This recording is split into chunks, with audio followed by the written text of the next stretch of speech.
ସେଉଠୁ ସିଏ କଣ କଲେ ତାଙ୍କର କିଛି କାହାକୁ କଲେନି ସିଧା ଦେଖିଲୁ ଆମେ ସିଧା ତାଙ୍କର ଆସିକି ଏଇଠିକି ଆଇଲେ। ଆମେ ଶୁଣିଛୁ ନାଗ ଦେବତାଙ୍କୁ ଦେଖିଲେ ନାଗ ଦେବତା ଯଦି ରୁଷ୍ଟ ଥାନ୍ତି କି ରାଗି ଯାଆନ୍ତି ତାଙ୍କୁ ହଳଦୀ ପାଣିରେ ଗାଧେଇ ଦିଅନ୍ତି, ସେମିତି କେବେ ହେଇଛି? ଆମେ ଜାଣିନୁ।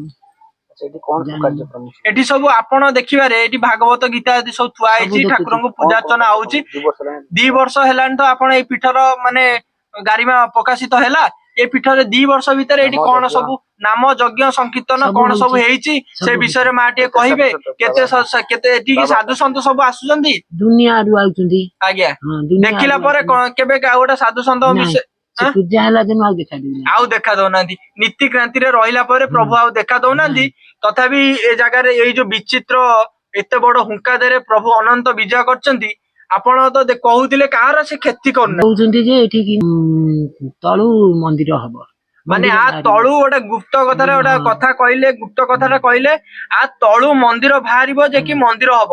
ଏଇଟା ନିକଟ ଭବିଷ୍ୟତରେ ଏବେ ବି ଆମେ କଥା ହଉଥିଲୁ ବଂଶୀ ବାବାଙ୍କ ସହିତ, ସିଏ ବି କହୁଥିଲେ ନିକଟ ଭବିଷ୍ୟତରେ ଲୀଳା ଚହଟିବ, ଏ ଜାଗାର ବାସ୍ନା ଚାରିଆଡେ ବାରିଯିବ। ଆ ବିଷୟରେ ମା ଯଦି ମନ୍ଦିର ହୁଏ ଗୋଟେ ବିଚିତ୍ର କଥା ହବନି? ଝୁଣା ଧୂଆଁ ବାସୁଛି, ଝୁଣା ଧୂଆଁ ବାସୁଛି କହୁଛନ୍ତି, ସେ ଝୁଣା ଧୂଆଁ ବାସୁଛି। କେତେ ଥର କେବେ ବାସୁଛି? ଯେତେବେଳେ ତାଙ୍କ ପୂଜା ହଉଛି, ଯେତେବେଳେ ପୂଜା ହଉଛି କି ସେ କୁଆଡେ ଯାଉଥିବେ ସେତେବେଳେ ଝୁଣା ବାସ୍ନାଟା ହଉଛି। ଆଜ୍ଞା, ତଥାପି କାହାର କ୍ଷତି କରୁନାହାନ୍ତି। ଆପଣ କେତେ ଥର ସେଇ ଯୋଉ ଧୂଆଁ ବାସ୍ନାଟା ଅନୁଭବ କରିଛନ୍ତି? ସବୁଦିନେ ତ ହଉଛି ଆଉ ସବୁଦିନ ହଉଛି। ନାମ ସଂକୀର୍ତ୍ତନ ଏଠି କେମିତି ଛାଁ ଛାଁ ହଉଛି ନା କରୁଛନ୍ତି ଆସି ସବୁ ବାବା ମାନେ ଆସି କରୁଛନ୍ତି। ଆମର ବି ମିଶିକିରି ଏଠି କରୁଛନ୍ତି। ଆଜ୍ଞା, କରିବା ଦ୍ଵାରା ଆପଣ ଘର ପରିବାର ସବୁ ଶାନ୍ତିରେ ରହୁଛନ୍ତି। ଶାନ୍ତିରେ ରାଗ ଭଲ ମନ୍ଦ ଆମେ ସବୁ ଦଉଛୁ। ନାଇଁ ଏଠି ଯୋଉମାନେ ମାନସିକ ରଖି ଆସୁଛନ୍ତି ତାଙ୍କ ମାନସିକ ପୂର୍ଣ୍ଣ ସହିତ ସମ୍ପୂର୍ଣ୍ଣ ରୂପେ ଠାକୁରଙ୍କ ଉପରେ ଆସ୍ଥା ବର୍ଜନ ରହୁଛି।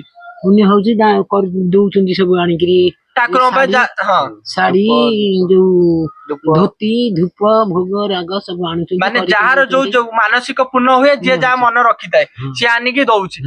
ଏଇଟା ମାନେ ମାନେ ସବୁଦିନେ ବାସ୍ନା ହବା ତ ହବ। ଝୁଣାର ବାସ୍ନା କହୁଛନ୍ତି। ଝୁଣ ଧୂପ ଆଉ ଗୋଟେ ଯୋଉ କପୁର, ଯୋଉ ଶିର କପୁର କଣ ଜାଳନ୍ତି, ସିଏ ବାସ୍ନା ବି ହଉଛି। ସେ ବାସ୍ନା ଆପେ ଆପେ କପୁର ତ ଆଜ୍ଞା ଜଳିଲେ ତାର 5 ମିନିଟ ପରେ ତା ଗନ୍ଧଟା ପଳାଏ। ତଥାପି ଆପଣ କହୁଛନ୍ତି ମାନେ ସବୁବେଳେ ବାସ୍ନାଟା ହଉଛି। ଗୋଟେ ଆପଣଙ୍କୁ ଆଶ୍ଚର୍ଯ୍ୟ କଲା ବାକି ଗୋଟେ ଜିନିଷ ଲାଗୁନି? ଯୋଉ ଦୃଶ୍ୟ ହୁଏ ସେ କେତେ ଥର ଦେଖିଲୁ? ଚା ଧିଏରେ ଖେଳୁଛି, ଚା ତାଟିଆ ଥଉଛି, ମୁଁ ତ ସନ୍ଧ୍ୟା ବେଳେ ଚା ଟିକେ ଖାଏ, ସେ ଜିଆ ବାଗେ ଯିଏ ଖେଳୁଛି ତାର